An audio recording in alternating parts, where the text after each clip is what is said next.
இது வந்து ரப்பர் மரத்தில் உள்ள காயாம், இது சூத்தையாம். என்ன பாருங்க, இதுதான் அதுன்னு சொல்லி எடுத்து கொஞ்சம் காமிச்சாவ. நான் நம்பலை.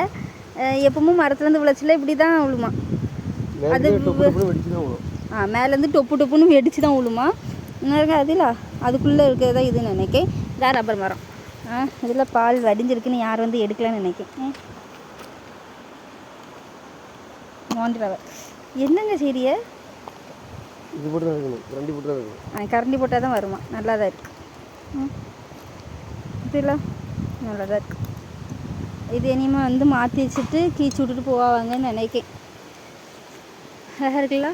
இது ரப்பர் மரத்தில் உள்ள காய், ரப்பர் காய்.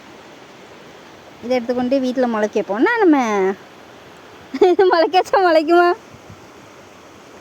தெரியாது. அதனால அப்படிங்க என் ஹஸ்பண்ட் வந்து தண்ணியில் நனையாததுக்கு காலை வந்து தூக்கியாச்சு. இனி தண்ணியில் நனைய போகிறோம் நாங்களும்.